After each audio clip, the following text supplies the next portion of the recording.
Good morning दोस्तों, कैसे हैं आप? Hope you all are best. आज हम सब्जेक्ट हिंदी स्टैंडर्ड 6, 7, 8 दोस्तों तीनों स्टैंडर्ड्स के लिए आज हम पढ़ेंगे। जो टॉपिक हमारा है वो ग्रामर का है, संज्ञा। कौन सा है? संज्ञा। तो संज्ञा किसे कहते हैं? संज्ञा, हम हर चीज़ का कोई ना कोई नाम होता है। जैसे कि इंसान का नाम, जैसे मेरा नाम है नैना, आप में से किसी का नाम होगा राहुल, है ना, मंथन। तो ये जो नाम होते हैं, वैसे पक्षियों का चिड़िया, प्राणियों में गाय, बैल, कुत्ता। तो ये सारे जो नाम होते हैं, किसी भी चीज़ का जो नाम होता है, चाहे वो इंसान हो, वस्तु हो, पदार्थ हो, कोई धातु हो, कोई द्रव्य हो, कोई गांव हो, शहर हो, नदी हो, जो कुछ भी हो, जिस भी चीज़ के नाम का हमें बोध होता है, उसी नाम को हम क्या कहते हैं? संज्ञा कहते हैं। तो हम पहले संज्ञा की व्याख्या लिखेंगे।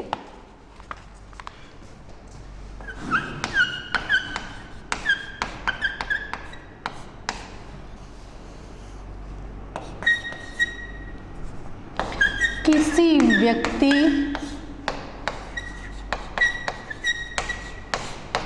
वस्तु,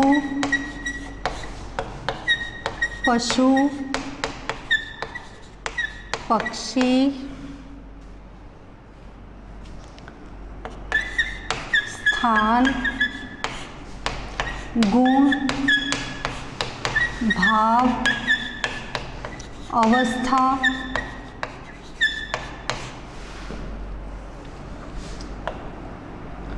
आदि के नाम को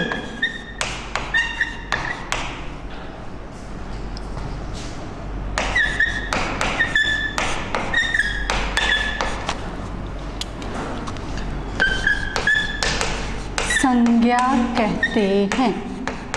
समझ में आ गया? जैसे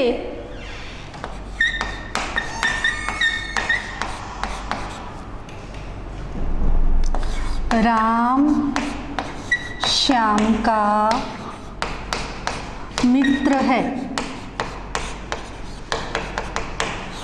यहां नाम कौन सा हो गया? राम और श्याम। कोयल मीठा गाती है। यहाँ नाम कोयल हो गया।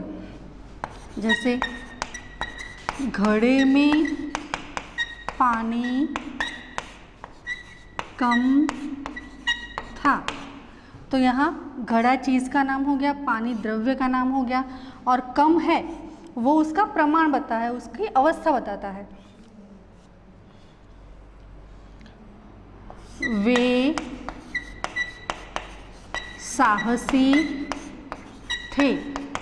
यहाँ साहसी क्या है? गुण बताता है। वैसे ही एक और सेंटेंस लेके, उनका बचपन गरीबी में बीता। तो यहाँ बचपन है, गरीबी है, ये जो है वो अवस्था है, परिस्थिति है। तो यहाँ देखिए, मैंने यहाँ व्याख्या में भी लिखा है, किसी व्यक्ति, वस्तु, द्रव्य, गुण, भाव, अवस्था, इन सारे शब्दों का जो बोध कराते हैं, ऐसे वर्ड्स को हम संज्ञा कहेंगे। ये जो संज्ञा है, इसके 5 प्रकार हैं। कितने प्रकार हैं? 5 प्रकार है। पहला है जातिवाचक। कौन सा है? जातिवाचक संज्ञा। दूसरा है व्यक्तिवाचक संज्ञा।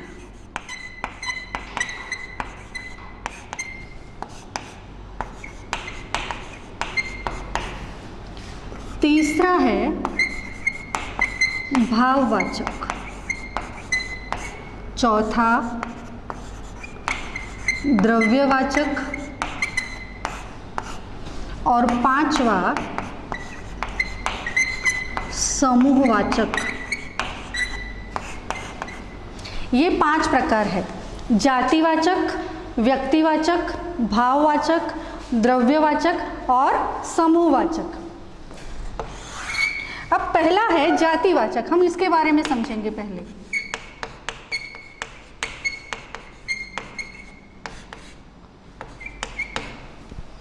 जाति मतलब, जैसे मैं एक एग्जांपल दे रही हूँ कि गांव में बहुत भीड़ थी, सारी नदियाँ सागर में मिलती हैं, लोग बड़े अच्छे थे।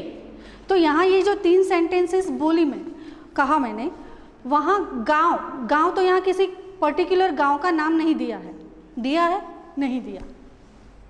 वैसे नदियाँ, तो यहाँ किसी नदी का नाम नहीं दिया। तो ऐसे जिस शब्द से सारी जाति, सारी बिरादरी का बोध हो, ऐसे वर्ड को हम जातिवाचक संज्ञा कहेंगे। तो इसकी व्याख्या हम लिख देंगे,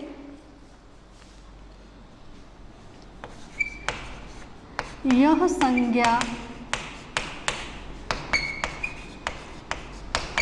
किसी व्यक्ति, वस्तु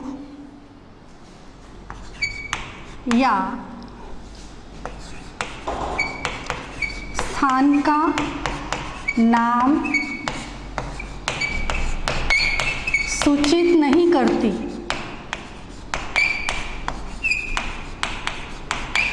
बल्कि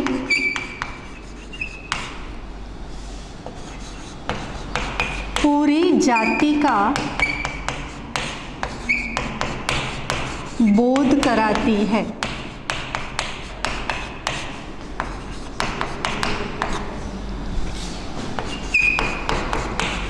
जैसे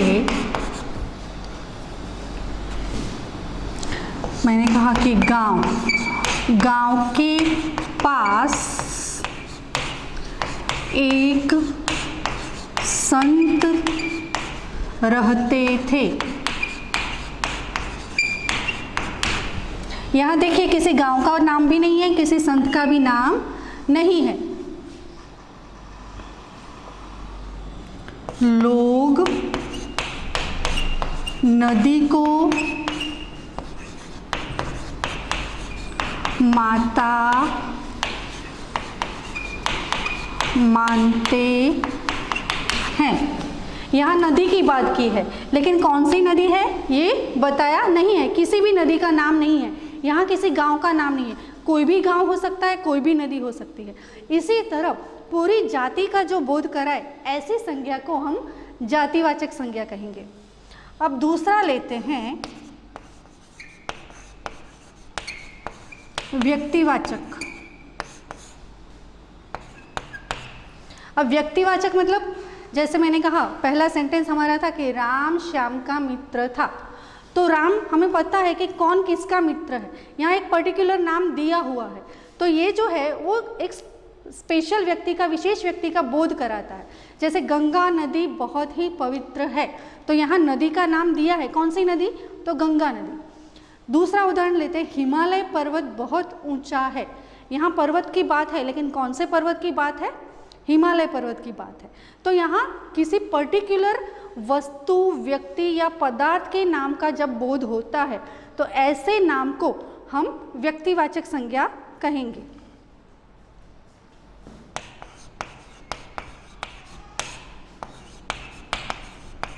जिस संज्ञा से किसी विशेष व्यक्ति, वस्तु या पदार्थ का बोध हो, ऐसे नाम को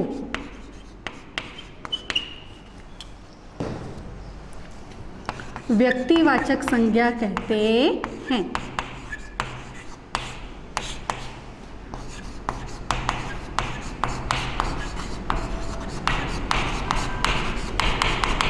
समझ में आ गया? मैं रिपीट करती हूँ, जिस संज्ञा से किसी विशेष व्यक्ति, वस्तु या पदार्थ का बोध हो, ऐसे नाम को हम व्यक्तिवाचक संज्ञा कहते हैं। अब इसके उदाहरण लिखेंगे।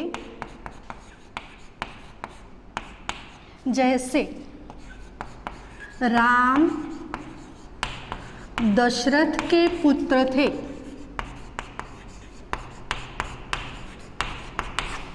हमें पता है राम दशरथ के पुत्र हैं। राम किसके पुत्र थे? दशरथ के। दशरथ किसके पिता थे? राम के। तो यहाँ एक विशेष नाम का हमें बोध होता है। दूसरा उदाहरण लेते हैं, हिमालय सबसे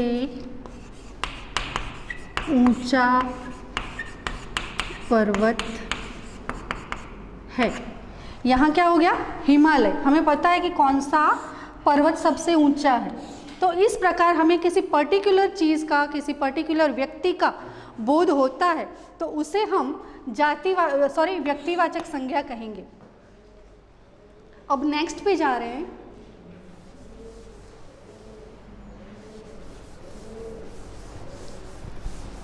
अगला है भाववाचक। अगली संज्ञा का नाम है भाववाचक।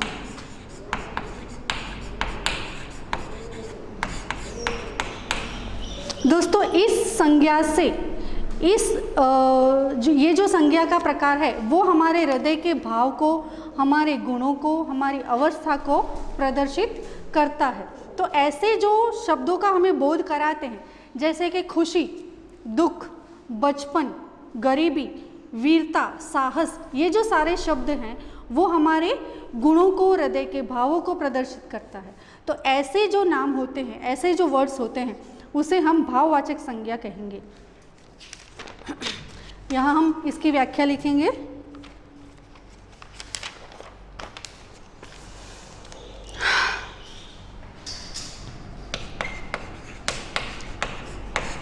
जिस संज्ञा से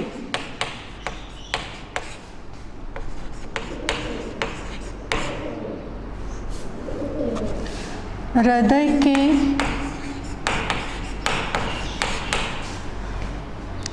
भावों का, इच्छाओं का,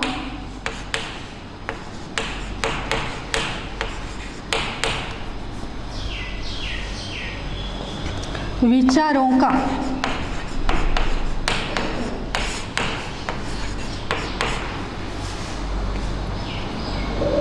जिस संज्ञा से हृदय के भावों का, इच्छाओं का और विचारों का बोध हो,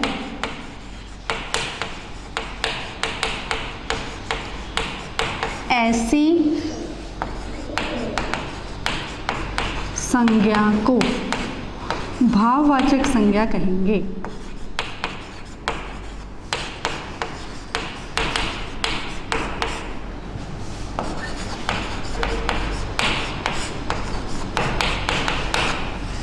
जैसे हम पहला लेंगे भाव, तो हंसी, खुशी, ये हमारे हृदय के भाव होते हैं। दुख, आनंद, है ना, ये हमारे दिल के भाव होते हैं। इसके अलावा गुण, तो हम में कौन से गुण हो सकते हैं? जैसे वीरता के गुण होते हैं, साहस के गुण होते हैं, हिम्मत होती है हम में, हम निडर होते हैं। तो ये जो गुण हम में होते हैं, तो इनको गुण, ये गुण वाले शब्द है जो भाव को प्रदर्शित करते हैं। इसके अलावा स्थिति, मैंने जैसे कहा कि स्थिति, भाव, विचार, तो अमीरी, गरीबी, स्वास्थ्य, चिंता, बीमारी, ये जो हमारी स्थितियाँ होती हैं तो इनको भी हम भाववाचक संज्ञा के रूप में ले सकते हैं। और लास्ट है अवस्था। अवस्था तो हम बचपन ले सकते हैं, हमारी बचपन की अवस्था हो सकती है, बुढ़ापा हो सकता है, जवानी हो सकती है, ये सारी हमारी अवस्थाएं हैं। तो इस भाववाचक संज्ञा में गुण, स्थिति और अवस्था, इन सारे शब्दों का जब बोध होता है तो इसे हम भाववाचक संज्ञा कहेंगे। नेक्स्ट है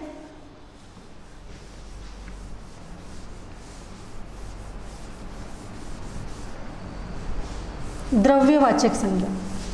नेक्स्ट क्या लेंगे? द्रव्यवाचक संज्ञा।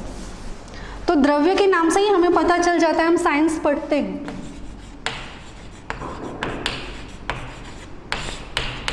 द्रव्य यानी पदार्थ, कोई भी पदार्थ हो, धातु हो, कोई खाने पीने की चीज़ हो, तो ऐसे शब्दों का जो बोध कराते हैं, ऐसे वर्ड्स को हम द्रव्यवाचक संज्ञा कहेंगे।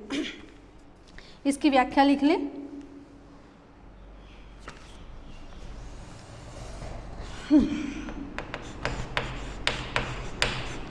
जिस संज्ञा से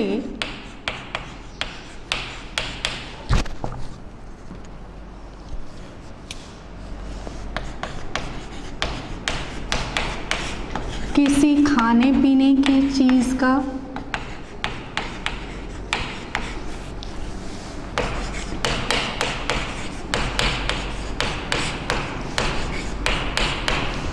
किसी धातु का या पदार्थ का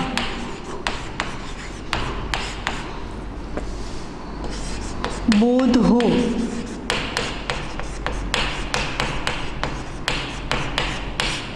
ऐसी संज्ञा को हम द्रव्यवाचक संज्ञा कहेंगे।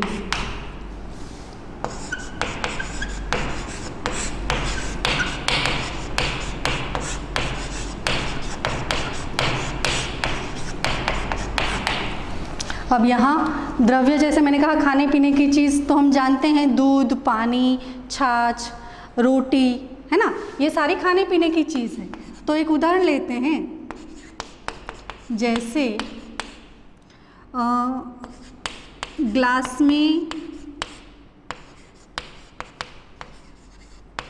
दूध कम था, तो यहाँ दूध क्या हो गया? एक द्रव्य है, एक पदार्थ है, खाने पीने की चीज़। जैसे सोना, चांदी कीमती धातुएं हैं।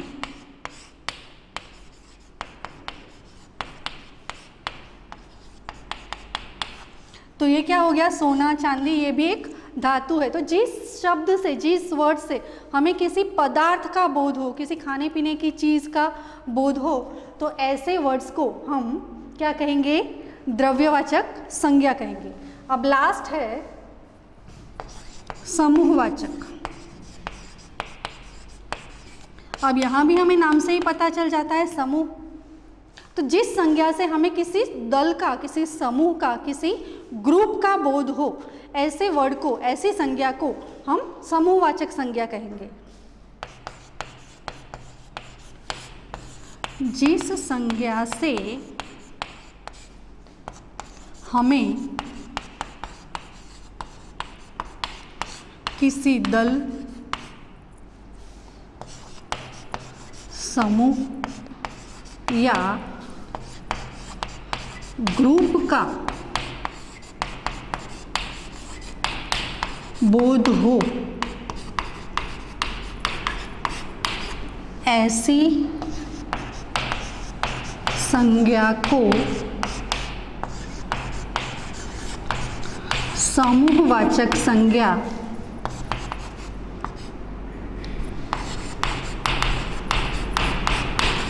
कहते हैं। मैं रिपीट कर रही हूँ, जिस संज्ञा से हमें किसी दल, समूह या ग्रुप का बोध हो, ऐसी संज्ञा को हम समूहवाचक संज्ञा कहते हैं। जैसे कि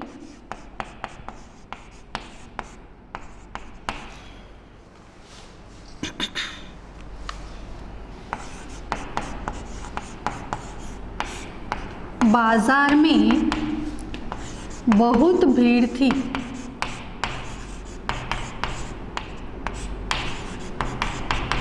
यहाँ कौन सा वर्ड हमें समूह का बोध कराता है? भीड़। दूसरा लेते हैं, हमारा दल जीत गया। यहाँ दल क्या है? एक समूह है। वैसे ही मेरे पास चाबियों का गुच्छा है। तो यहाँ गुच्छा क्या हो गया? समूह बता रहे, काफ़ी सारी चाबियाँ हैं। तो यहाँ जिस वर्ड से हमें समूह का, ग्रुप का, गुच्छे का बोध हो, ऐसे वर्ड को हम समूहवाचक संज्ञा कहेंगे। समझ में आ गया? हमारी संज्ञा के कितने प्रकार हैं? कुल 5। व्यक्तिवाचक, जातिवाचक, भाववाचक, द्रव्यवाचक और समूहवाचक, जिसकी व्याख्याएं यहाँ पर मैंने दी, उसके उदाहरण भी दिए। ये आपको समझ में आ गया होगा। और इसकी जो एक्सरसाइज है ये मैं आपको PDF के थ्रू भेज दूंगी। Thank you.